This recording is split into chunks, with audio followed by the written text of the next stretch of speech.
For me, Captain America represents a lot of different things, and I don't think the term, America should be one of those representations. It's about a man who keeps his word, who has honor, dignity, and integrity. Someone who is trustworthy and dependable. It's kind of, this is kind of like an aspect of a dream coming true. When I was a kid, all of us as actors, I believe, want to get back to that day before someone told you no. When you look out your door and you see a 5-year-old kid with a stick and he's slaying dragons to save the princess in the tower, that kid really believes there are dragons out there. That stick is really a sword and he's really trying to save that princess. And then one day somebody told him, no, there are no dragons, that's not a sword, and that princess is not there. And all of his little dreams were dashed. So, as an actor, I feel like our job is to get back to the day where we see that dragon and we slay that dragon to save that princess. And that's kind of what this movie was for me. It would appear that Anthony Mackie is one of the many that holds America in a very low regard. He goes, yeah, I don't think Captain America is about America. No, I think it is.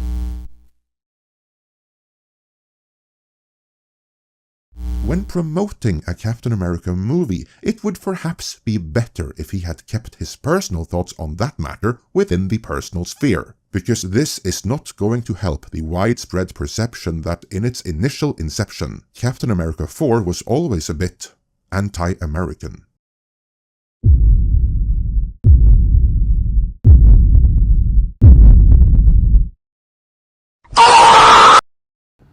Captain America has gone woke. Actually, no, Captain America has not gone woke. He's not a woke character, nor do I think he would personally think of himself as such. Over the past few days, Anthony Mackie's comments have stirred up controversy and commentary from a side with no idea who Captain America is or embodies. Is Anthony Mackie right, or is he wrong? He's not wrong, quite necessarily. I think he got the concept right. It's just that he could have worded it better. Captain America embodies honor, dignity, and integrity. He's a leading figure many people admire, trustworthy and dependable. Captain America represents many different things, but the American government isn't one of them. That, in my head, is what he meant.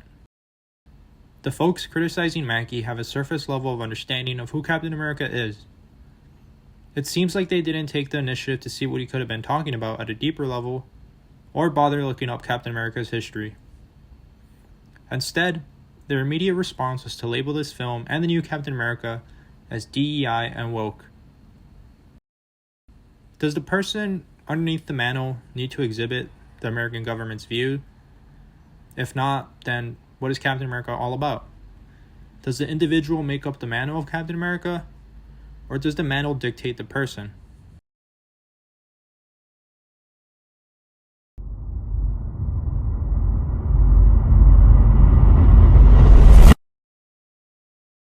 Secret Empire was a Marvel Comics event in which Steve Rogers became Hydra's supreme leader and United States fascist dictator.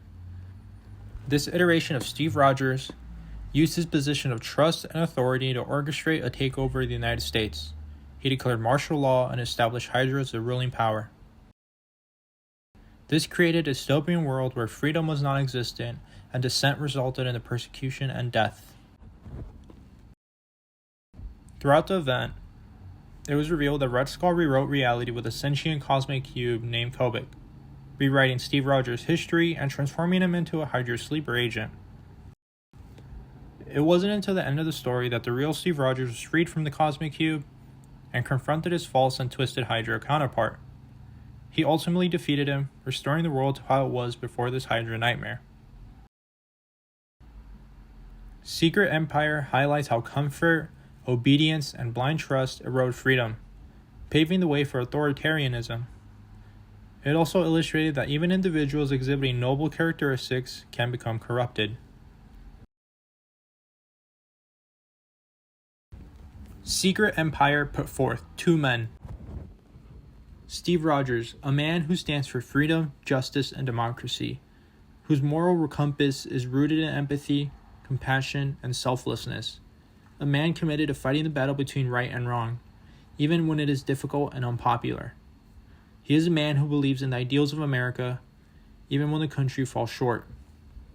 He never upholds his own will against others because he trusts people to make their own choices, even if imperfect, and believes in humanity's fundamental goodness. Secret empire put forth 2 men, Steve Rogers and his worst nightmare. A warped and twisted reflection of himself, a man who believes in order, control, and authoritarianism, who sees humanity's flaws and takes it upon himself to guide it to peace and prosperity. A man who is willing to compromise his morals, manipulate others, and use brutal tactics because the ends justify the means. Where fear and domination are a better substitute because people are weak, selfish, and prone to chaos. Asserting that people cannot be trusted to govern themselves. Believing that only he knows what is best for humanity. Secret empire put forth 2 men. One represents freedom, trust, and hope, whereas the other exhibits authoritarianism, control, and despair. Another pivotal moment for Steve Rogers was during Amazing Spider-Man issue 537, the Civil War arc. Marvel Comics' Civil War event kickstarted when a group of amateur, fame-seeking teenage superheroes underestimated the villains they were going against, and things got out of control. One of the villains, Nitro, exploded, decimating a good portion of their fighting area. Schools, homes, and the people within the area were killed. In response, the American government passed the Superhero Registration Act. Captain America led the anti-registration side, opposing the Superhuman Registration Act. He viewed the act as a violation of civil liberties and personal freedom, believing it was akin to government overreach and a step toward authoritarianism. He argued that superheroes should be free to act independently, and that forcing them to reveal their identities can endanger their loved ones. This was Spider-Man's dilemma. To Spider-Man, it was a matter of legal versus illegal, not right or wrong. At least, that is what he kept telling himself. Spider-Man initially supported registration, but as the issue became more pressing, he began questioning his morality. Spider-Man witnessed firsthand how individual freedom was on course to become eroded, regardless of superhero affiliation. He understood that people wanted to be safe, but that safety shouldn't be an invitation to give up their identities and souls. If the cost of silence is the soul of the country, if the cost of tacit support is that we lose the very things that make this nation the greatest in human history, then the price is too high. After this whole altercation, Spider-Man meets up with Captain America. Throughout their entire interaction, this is what stood out to me the most. I remember the first time I really understood what it was to be an American. What it was to be a patriot. I was just a kid a million years ago. Sometimes it seems maybe 12. I was reading Mark Twain, and he wrote something that struck me right down to my core. Something so powerful, so true, that it changed my life. I memorized it so I could repeat it to myself over and over across the years. He wrote, in a republic, who is the country? Is it the government who, for the moment, is in the saddle? Why, the government is merely a temporary servant. It cannot be its prerogative to determine what is right and what is wrong and decide who is a patriot and who isn't. Its function is to obey orders, not originate them. Who then is the country? Is it the newspaper? Is it the pulpit? Why, these are mere parts of the country, not the whole of it. They have not command. They have only their little share in the command.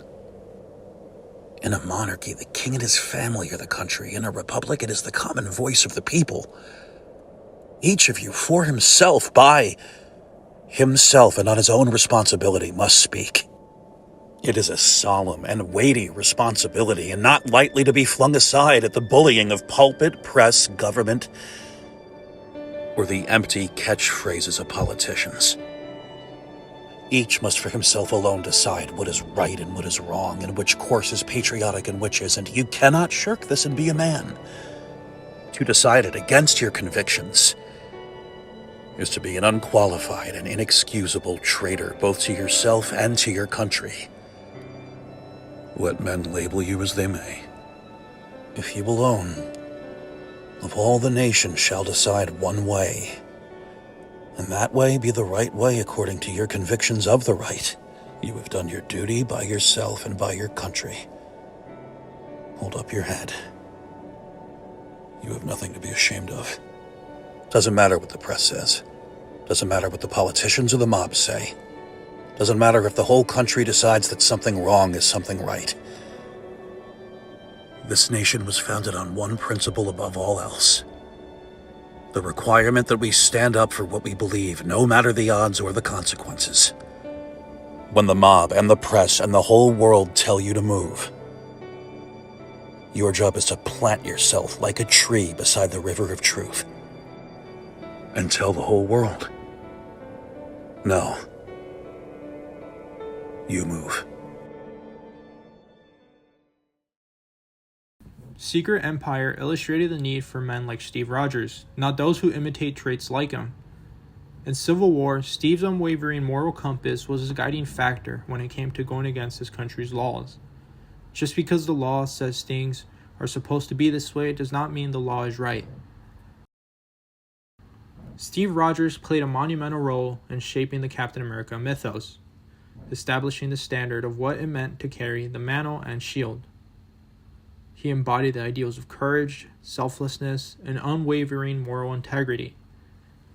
Steve knew that Sam Wilson did not possess superhuman abilities, but what he lacked in that department he made up with his principles and morals. When the time came to pass on the mantle, Steve chose Sam Wilson. Steve knew that Sam's unshakable principles, compassion, and dedication to freedom and justice more than made up for lacking the super soldier serum. Sam's Captain America represents a symbol of progress and inclusivity. It sends the message that anyone, regardless of their background, can embody the ideals of the Shield. Steve saw in Sam a hero who could alleviate division, challenge inequalities, and inspire hope in a way that resonated with the new generation just as he did. Sam's journey as Captain America is not about living up to Steve's legacy or his shadow, but about redefining what it means to be Captain America. In choosing Sam, Steve ensured that the spirit of Captain America would continue to thrive, adapt, and inspire generations. Captain America, a man who believes in the American public's goodwill, a man who places his trust in people rather than institutions, a man who isn't some blind patriot who will unconditionally follow his government's orders. He isn't supposed to be nationalistic.